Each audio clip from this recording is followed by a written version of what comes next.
You wanted the best. You've got the best podcast. The hottest podcast in the world. The Chris Voss Show, the preeminent podcast with guests so smart you may experience serious brain bleed. Get ready. Strap yourself in. Keep your hands, arms, and legs inside the vehicle at all times, because you're about to go on a monster education roller coaster with your brain. Now, here's your host, Chris Voss. Hi, folks. Chris Voss here from the ChrisVossShow.com, the ChrisVossShow.com. Hey, we're coming to you with another great podcast. Who knew this was going to happen again? Almost 1,000 episodes, and we're just like, let's do one more, do another podcast. What's going on there? Today we have an amazing guest on the show. Before we get to her and her amazing book that's just killing it on the charts right now, you want to check out the video version of it, because the iTunes thing is nice, but really watching the video is so much more interesting. At least if you ignore my half of the video, you'll be, that's usually what most people do. But there's so much more you can take and do. Plus, you can see all the different reviews and everything we do on the Chris Voss Show. Go to youtube.com, Chris Voss, hit the bell notification. It's free for an unlimited time. You want to get on that deal while it's still available. Also, go to goodreads.com/Chris Voss. You can see all the books we're reading or reviewing over there as well. Also, go to all the groups we have on Facebook, LinkedIn, Twitter, Instagram, TikTok. I can't even keep up with where all the cool kids are at nowadays, but you can go see all the things the show is doing over there as well. So we're excited to announce my new book is coming out. It's called Beacons of Leadership, Inspiring Lessons of Success in Business and Innovation. It's going to be coming out on October 5th, 2021. And I'm really excited for you to get a chance to read this book. It's filled with a multitude of my insightful stories, lessons, my life, and experiences in leadership and character. I give you some of the secrets from my CEO entrepreneurial toolbox that I use to scale my business success, innovate, and build a multitude of companies. I've been a CEO for, 33, 35 years now. We talk about leadership, the importance of leadership, how to become a great leader, and how anyone can become a great leader as well. So you can pre-order the book right now wherever fine books are sold, but the best thing to do on getting a pre-order deal is to go to beaconsofleadership.com. That's beaconsofleadership.com. On there you can find several packages you can take advantage of in ordering the book. And for the same price of what you can get it from someplace else like Amazon, you can get all sorts of extra goodies that we've taken and given away. Different collectors, limited edition, custom-made numbered book plates that are going to be autographed by me. There's all sorts of other goodies that you can get when you buy the book from beaconsofleadership.com. So be sure to go there, check it out, or order the book wherever fine books are sold. Today, like I mentioned, we have an amazing author. We just go to the Google machine. We type in amazing authors that are just blowing up the world. And they come to us and we go, hey, get that person on the show. And we have one of them. We caught one today. It sounds like we're fishing or something. I don't know what that's about. She is Dawn Turner. She is the author of the newest book out, 3 Girls from Bronzeville, a uniquely American memoir of race, fate, and sisterhood. This book just barely came out on September 7th. So it's still just coming right off the presses, and you can take advantage of it there. And data that we have on her, let me see if we can get to her bio real quick. We got a few different emails open here. She is an award-winning journalist and novelist. She's a former columnist and reporter for the Chicago Tribune. I'm thinking of pizza now. Turner spent a decade and half writing about race, politics, and people whose stories are often dismissed and ignored. Turner, who served as a 2017 and 2018 juror for the Pulitzer Prize in Commentary, has written commentary for the Washington Post, PBS NewsHour, CBS Sunday Morning Show, NPR's Morning Edition Show, and the Chicago Tonight Show, and elsewhere. She's held fellowships at the Maynard Institute for Journalism Education. You can tell I didn't go to college. Harvard University and the University of Chicago. Welcome to the show, Dawn. How are you? Yay. I'm doing really well. Thank you for having me. Maynard Institute. One of these days I'm going to college and I'm going to learn stuff. Welcome to the show. Congratulations on the new book. This is awesome. Thank you. I'm so happy to be here. Thank you. We're happy to have you. And tell people where they can order the book for you and any plugs you want. Are you on Instagram at all or anything like that? I am on Instagram. I'm on Facebook and I'm on Twitter. And you can get the book. It's widely available at your neighborhood independent bookseller, as well as Amazon and Barnes & Noble. So you can find it many different places. Order the darn book. I didn't get into Instagram much, and then all the authors that came on the show, they're like, Instagram's really good for authors. And I'm like, well, we should be over there more. So there you go. What motivated you on to write this? The book is the story of three girls who start out in virtually the same place with very similar aspirations and wind up taking wildly divergent paths. My sister Kim, my best friend Deborah, and I came of age in the 1970s in the afterglow of the civil rights movement. It was a moment when our parents believed that this country would finally be amenable to affording us the opportunities that it had denied generations of Black folks. And our parents would soon be disabused of this, but in that moment, they set their sights on promising futures for their daughters. We would go to college, we would have great paying jobs, and we would become homeowners and partake of every aspect of the American dream. But for Kim and Deborah, that dream would prove elusive. They were my first great loves, and I set out to understand, when did we lose them? What happened? And that was the motivating force behind the book. When did we lose them? Now, you're one of the three girls, is that correct? Yes. Just to clarify that, because it is a memoir, but I wanted to make sure people understood that. So it's a journey of going through life and where you end up in life. Is that maybe somewhat of a summation? Yeah, it's because we all know this is a universal story in that we all know people who started out at a certain place and there was so much promise before them and they land in some place completely unexpected. So they didn't expect to land there, and people watching them who loved them, cared for them, they didn't expect that as well. And so it's a story of our divergent paths. Mm-hmm. And I have to say, Chris, that I had been reading books for years about men who have different fates. I don't know if you've read The Other Wes Moore, which is fantastic. No. It was published in 2010 by Wes Moore. There's another book called The Short and Tragic Life of Robert Peace, also just amazing. But there were so many of these books about men whose paths diverged, and I hadn't read anything about women, and certainly nothing about Black women. Mm-hmm. And the subtitle is A Uniquely American Story About Race, Fate, and Sisterhood. And you talk about the junction of not only your lives and these girls' lives, but, what's going on in America, not only in your youth, the promise or the hope or promise of a new dream or generation. If James Baldwin, of course, is iconic in his words of reminding us that what he said is still true today. And we just haven't fixed so many different problems and issues that we have in America and our culture.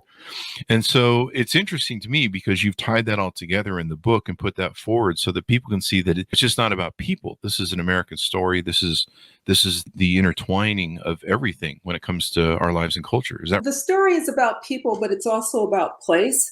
Mm-hmm. And it's set in a neighborhood in Chicago called Bronzeville. And Bronzeville was the cradle of the Great Migration. And it's the story of Black people coming up from the South to escape the ravages of Jim Crow and coming to Chicago and being forced to live in a very confined space. And you had so many people packing into this area, and it did begin to expand, but there was so much decay that resulted in having so many people in one area. And that is something that transcends race. And you see this all the time in different places, that what happens is that the places that the institutions tend to fail, such as garbage pickup, and the street lights aren't fixed correctly. Then the areas are often over-policed or under-policed. But what was so fascinating about Bronzeville is that there were so many different classes of people, and you had so much innovation and a drive toward excellence. Ida B. Wells, the great anti-lynching journalist, lived there. Gwendolyn Brooks, the first Black person to win the Pulitzer Prize, lived there. Dr. Daniel Hell Williams, the heart surgeon, who was the first surgeon to perform the first successful heart surgery, lived there. So you also had the Chicago blues, and gospel music had its birth in Bronzeville. And so so when I talk about this being an American story, you see the tragedy, redlining, restrictive housing covenants, but you also see a group of people who continue to chase the American dream. And that is our American story, all of it. Story. In fact, didn't redlining come out of Chicago? I know that it started in the 1930s, a banking policy, and interestingly, the Federal Reserve Bank of Chicago just did a study showing that those 1930s policies, you can draw a straight line between that time and the black-white disparity in home ownership and home values. There's about I think they said about nearly half of that disparity is attributed to those policies. So where exactly they started, I know that it had an incredibly strong foothold here in Chicago. Yeah, I had a mortgage company for 20 years, and they would teach us about redlining, and I'm like, Jesus, are you serious? I know when we had Eddie Glaude Jr. on the show, we talked in length about how one of the problems we have with our culture and societies, we're so separated in our neighborhoods, and part of that comes from that redlining. In fact, freeways were built to separate our neighborhoods, and because of that, we don't know each other well and integrate well, and therefore that's one of the reasons we still have these strifes with race and racial division.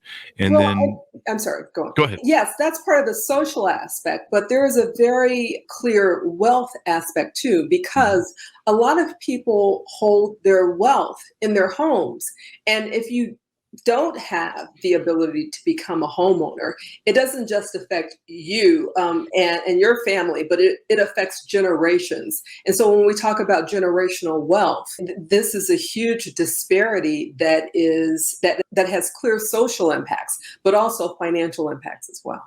And you led me into my next question that I had set up for you. You talk in the book about this issue of housing, and one of the racist tropes that they have of Black people burn their own neighborhoods. Talk to us about that and the perception of that, what the reality is. Yeah, Deborah Kim and I grew up in the Theodore K. Lawless Gardens apartments, and this was a complex that was developed by a Black dermatologist, Theodore K. Lawless, and by the famed Black publisher, John H. Johnson. And there was another, a Black dentist. His last name was Walker. And they conceived this place that would, in today's parlance, we'd call it affordable housing, but it was a beautiful development with manicured lawns, and you had these 3 ivory towers, and ivory just in terms of the color. You had colorful playgrounds, and it was absolutely a beautiful place in the beginning. And so as part of what our parents thought our promise was, as these kids coming up in the afterglow of the civil rights movement, is that we needed a beautiful place to live.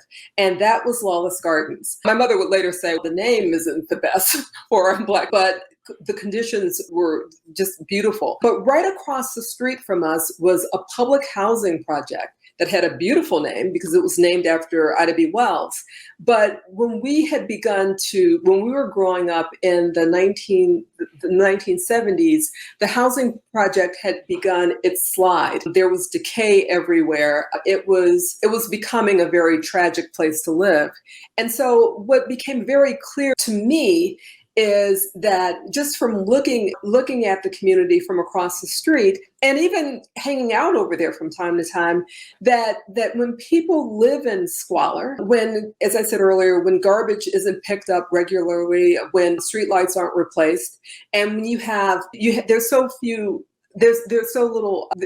opportunities, then people begin to have that be a part of who they are. And so when something happens, when there is an uprising, and when people say, why do poor Black people burn down their communities? Then I think what isn't understood is that there are people who do not feel like they have a stake in the community. And especially when they can look maybe a mile away and see that there is another community that is functioning in the way that communities are supposed to function. And so if you feel like you don't have a stake in your community, if you feel like you have nothing to lose, then you begin to act that way. And you can see that the city is doing their own racial prejudice, where they're in those nicer communities, they're functioning well and picking up garbage and replacing street lamps, but they're not taking care of other areas that clearly there's something going on there. Absolutely. I think that it's this issue that begins to feed on itself. So you ask, well, which comes first? What I have seen, and I have to say, just as an aside, I remember in 2005 covering Hurricane Katrina. And when there were a lot of people who were put into, they were displaced and they were corralled into one of the stadiums down there. And you could see clearly that after there were so many people in this small amount of space, and it was fairly temporary. I mean, people didn't know what their homes were like, but they knew they had to get to safety. But after a couple of days, the conditions began to deteriorate more and more. And these weren't just Black people. These were people who were uncertain about their future. They didn't know what was coming, and they didn't have many resources in that moment. And so I guess what I started to see in 2005, but I also started to see this last year at the beginning of the pandemic, that the conditions that we're in, they really do begin to shape us. And that does not take personal responsibility out of the equation. But I think that I think we as a culture or society have to begin to see it as a combination of things. And if we do, we get to be more empathetic.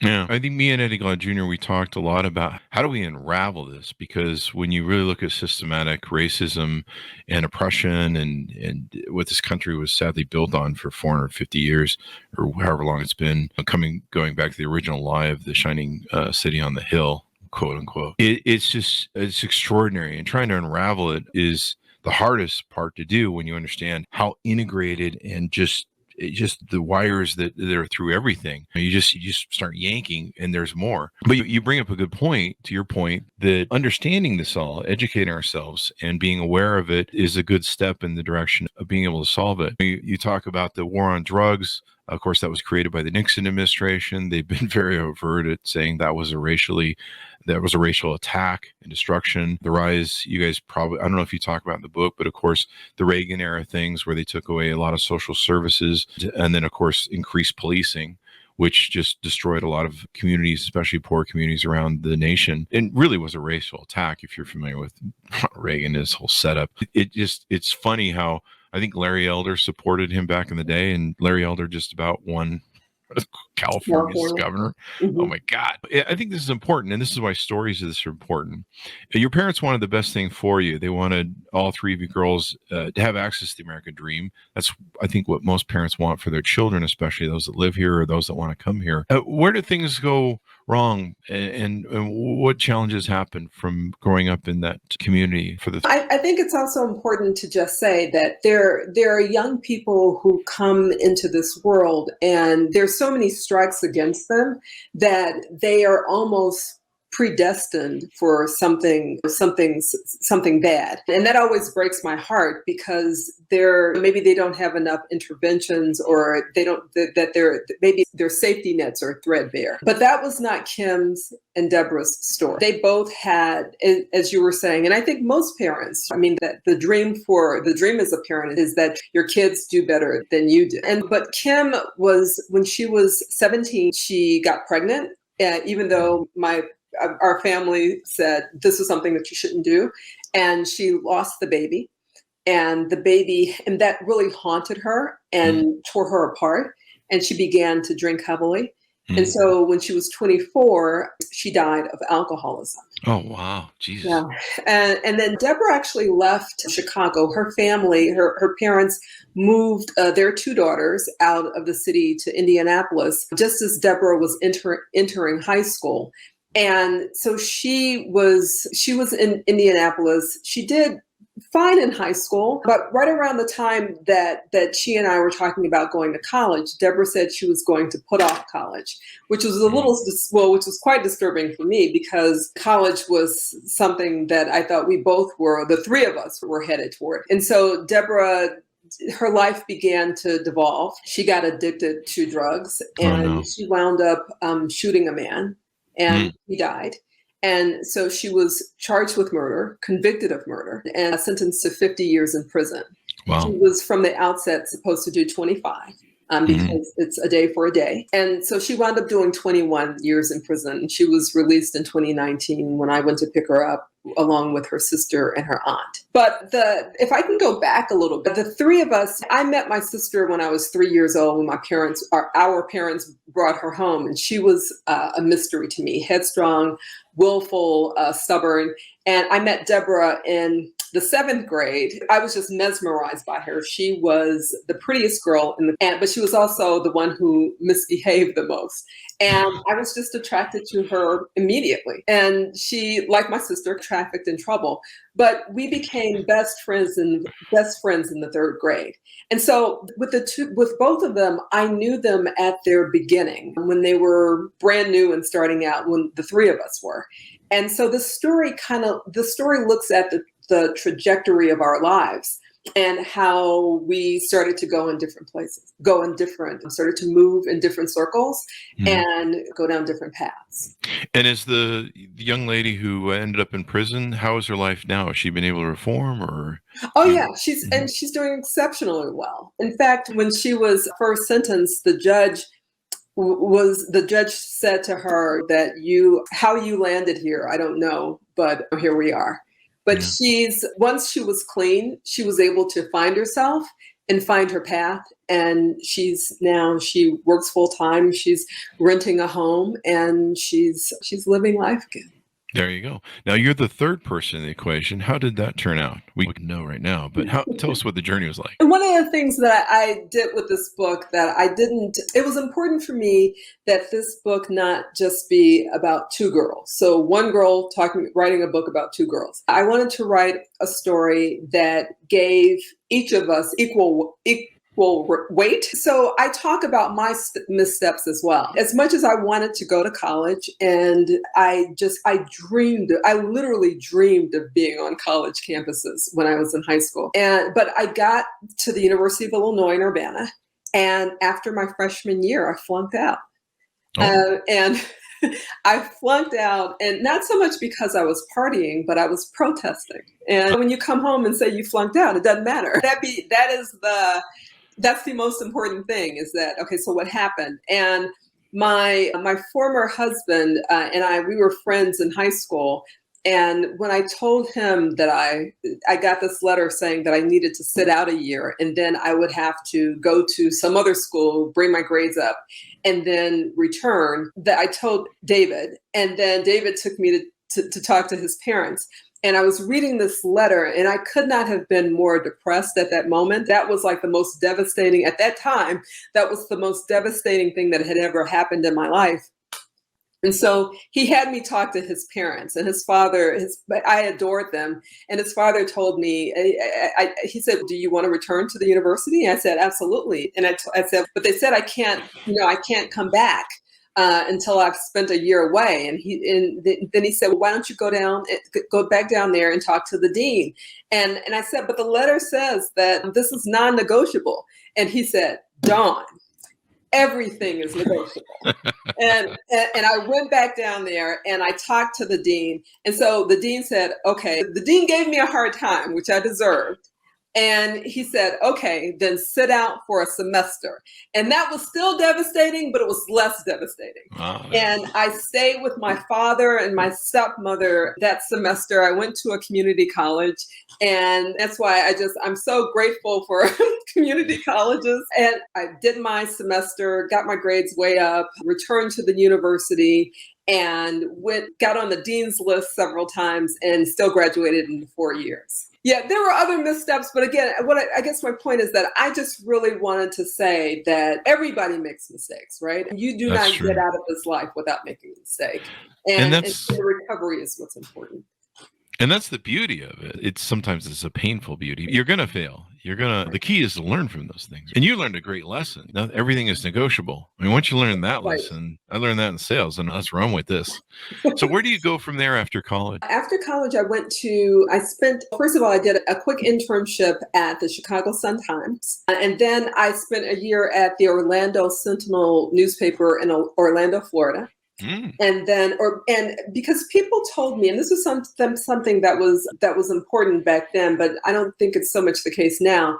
But because there were newspaper chains, and the Chicago Tribune at the time was like a destination newspaper, and a lot of my mentors told me that what you wanted to do was find a newspaper in a company, and then you could move around. Once in the company, you could move from newspaper to newspaper.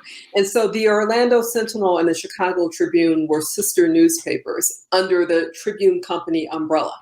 And so I spent a year in Florida. I really didn't care for it because I like seasons. I love cold weather. I know I'm probably a little weird, but so I spent a year in Florida and then came up to Chicago and started working for the Tribune. There you go. I always like to say Florida's the Florida of Florida. Yeah. I don't know what that means, but it's really bad. No, anytime you get bored, just Google Florida man and you'll have entertainment for hours. So you go back to Chicago and you get the wonderful pizza they have there. The nicest people in Chicago, too. It's just so nice. Sometimes they creep me out a little bit. I'm like, look, you got to back off with the niceness. Like, you're weirding me out here. But they're really nice. Now, where are you from? Las Vegas. Okay. So that's probably why we're all assholes out there. So what can you say? But I don't know where I'm going with this. So where does your journey take you on from there? And do you put a lot of lessons from your memoir in the book, or just your insights and your experience? How does that play out? The story really talks about, as I said, it's about people and place. But in terms of my career, I realized that it was informed a lot by my relationship with Deborah and Kim. And so when I began to write, I was an editor with the Chicago Tribune for a while, and then I became a writer, a reporter, as well as a columnist.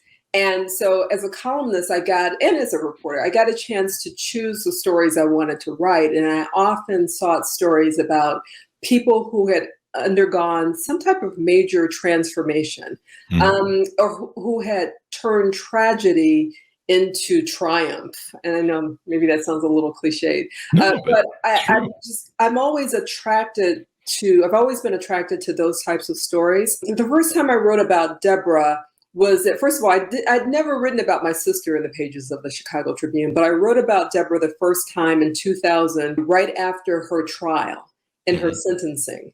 And I wanted to tell this story, and the editor at the time said, well, we write about people who have committed murder and people who were sentenced. So what makes her story? And what made it different was that I had known her before all of this, before her missteps. And these were, as she would say, she made a horrible mistake.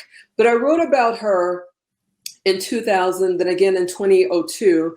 But in 2007, I wrote a story about her graduating from college while in prison. And so the other stories had gotten a lot of attention, with readers responding in different ways.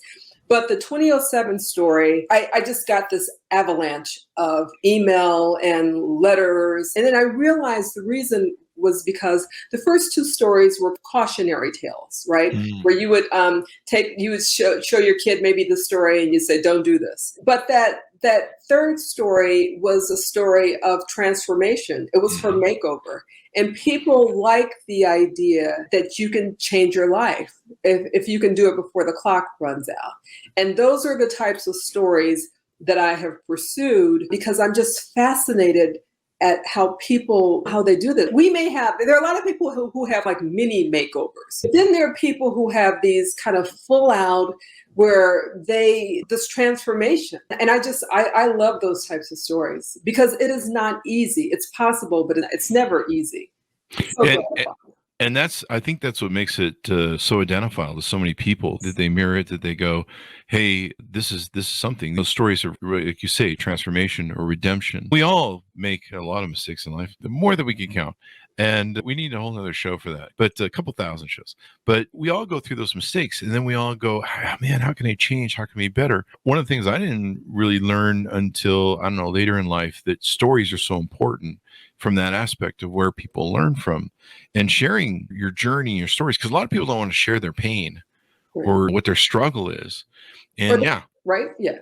Or they're worried about being judged. Mhm. And I wrote, being a man, we don't talk about our feelings much. And I had one of my first dog child die. And I just got drunk that night and poured my soul on a Facebook post at how bad it hurt. Mhm. And I thought, God, this is like way too much to be sharing about. Who gives a crap about me and my stupid life? And I shared it, but it helped so many people that I had people write me and say they were crying because they didn't realize they had gotten closure from their family members and other things. And so these stories, like the ones you've written in your memoir and you wrote about in the Tribune, they resonate with people in that way. They do. Yeah. Yeah. And you don't realize to which they will resonate, but oh my God. And for people, because we like to see ourselves, we put up all of these walls, whether they're based on race or gender or ethnicity or just all of this. There are so many walls, and then we can break them down a bit by sharing these shared experiences. Mm-hmm. I think Bobby Kennedy talked about it when he said, each of us can make a difference and send forth ripples of hope that can tear down the mightiest of walls.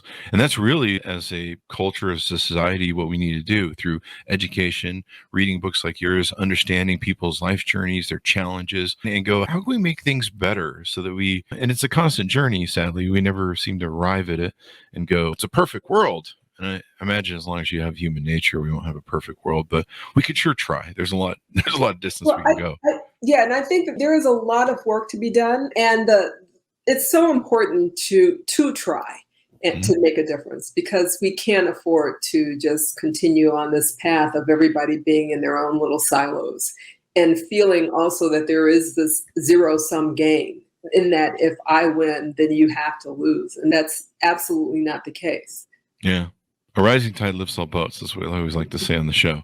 And so what did you learn about yourself? I learned a little bit about myself, and I was reminded about my younger self when I wrote the book. What did you learn about yourself when you wrote the book? That's a great question, because as I started to, one of the things that was incredibly important to me about this book is that I did not want to just write based on memory. So I interviewed so many different people. And I interviewed a lot of people about my sister, about my best friend.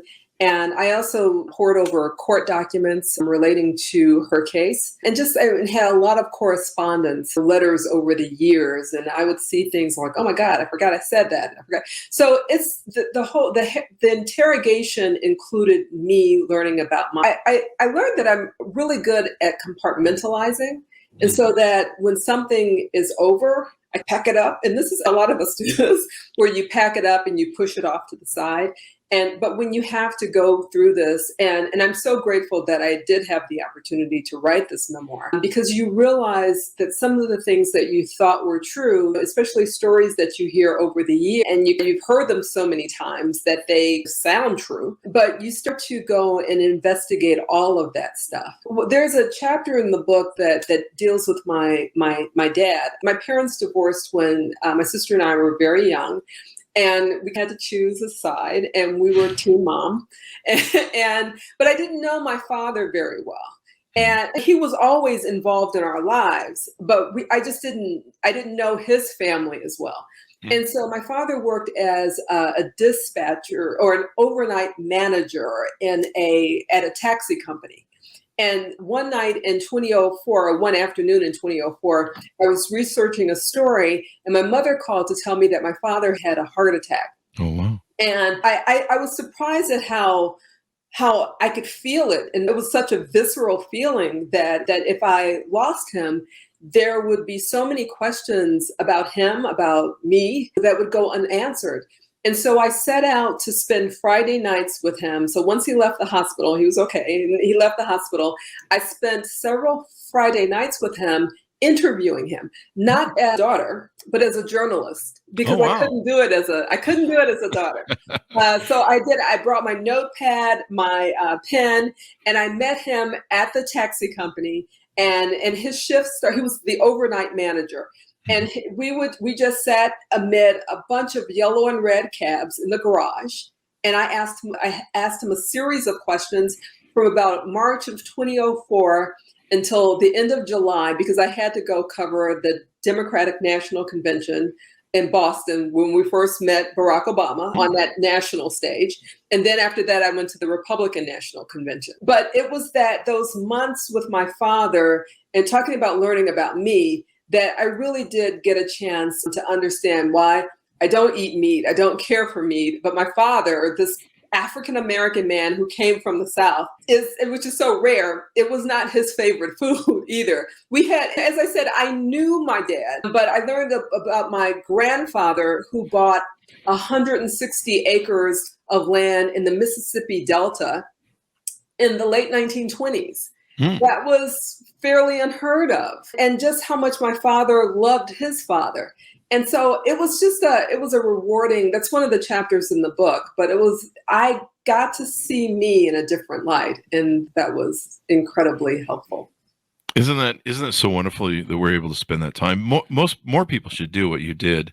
I did some of that with the end of my father's life. He was having lots of heart attacks and seizures, and you could see the end was coming and the time was near. And so I sat down with him and we cleared all the decks and asked him all the questions. And I did that with my uncle before he passed away too.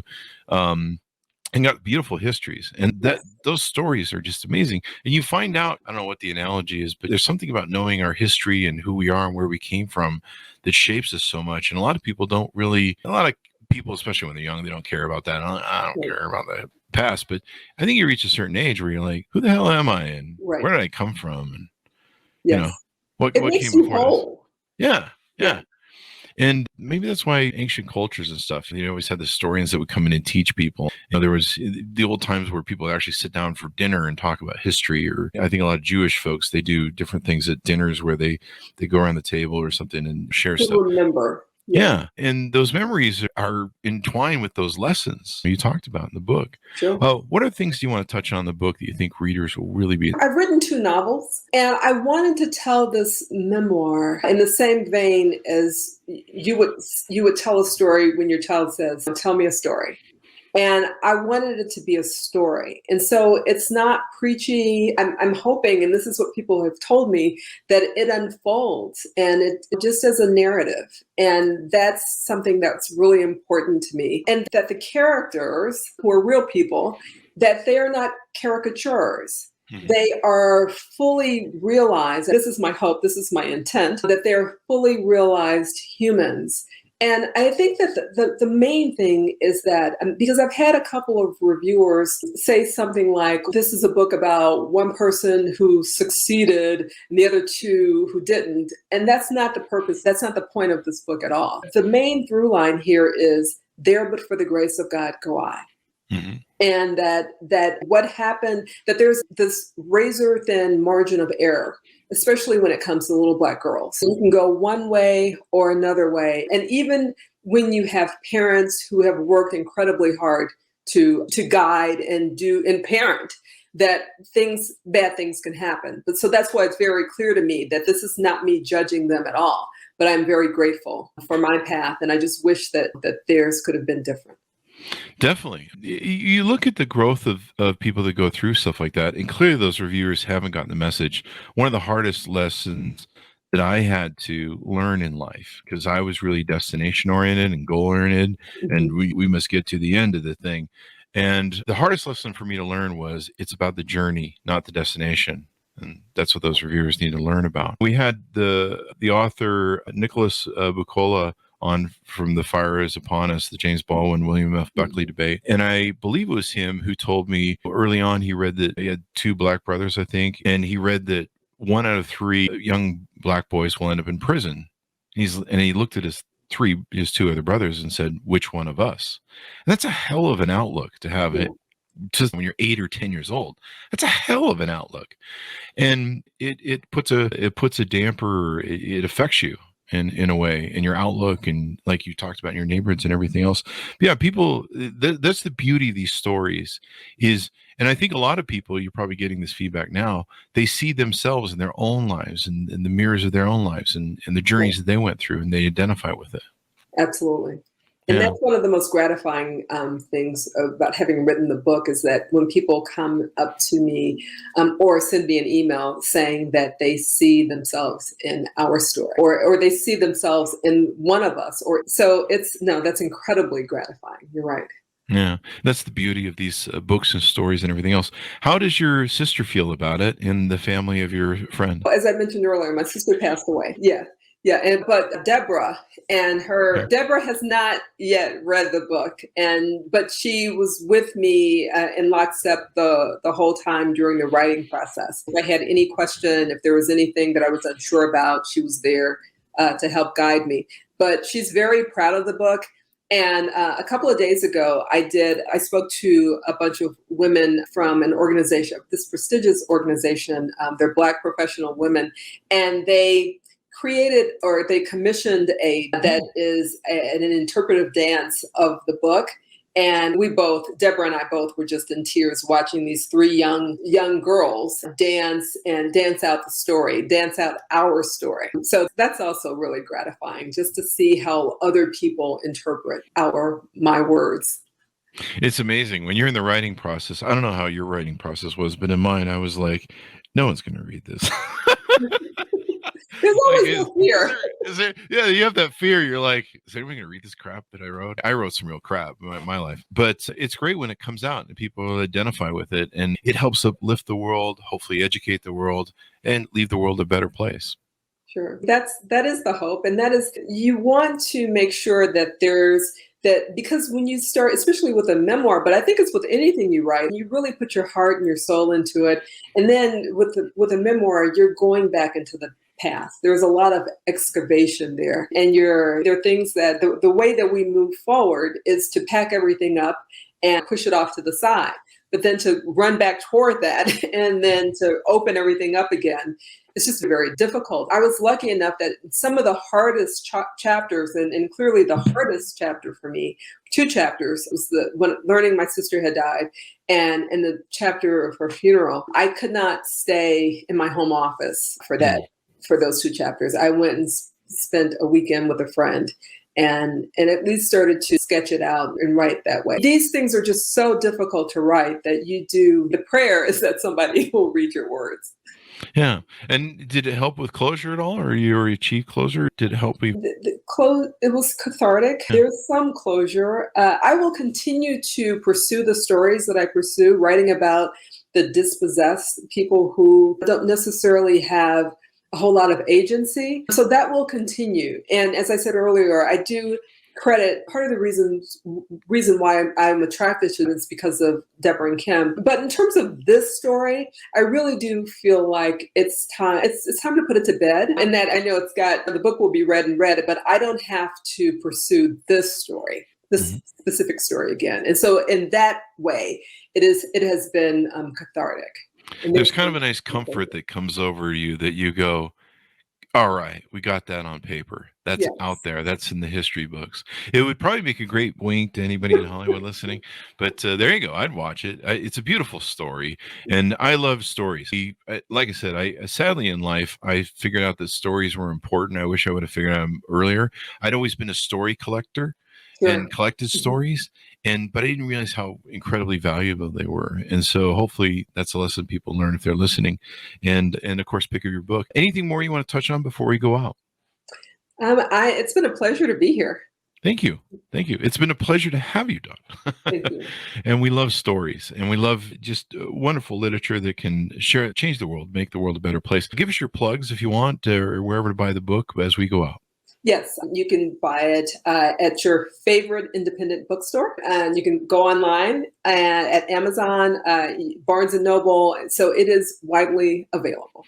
There you go. Order the book up, guys. It's fresh off the presses. Just came out September 7th this month, so it's right there. 3 Girls from Bronzeville, a uniquely American memoir of race, fate, and sisterhood. Pick it up wherever fine books are sold. Remember, only go to where the fine books are sold. Stay away from those alleyways with the broken glass. You don't want to get the books in there. I don't know, maybe. Or go to Amazon. Isn't that the same thing? Anyway, guys, thanks for tuning in. We certainly appreciate you. Go to youtube.com/Chris Voss. See the video version of this. Go to goodreads.com/Chris Voss to see all the books we're reading and reviewing over there. Go to all the groups on Facebook, LinkedIn, Twitter, Instagram, and all those crazy places those kids are at. Thanks for tuning in, and we'll see you guys next time. So we're excited to announce my new book is coming out. It's called Beacons of Leadership, Inspiring Lessons of Success in Business and Innovation. It's going to be coming out on October 5th, 2021. And I'm really excited for you to get a chance to read this book.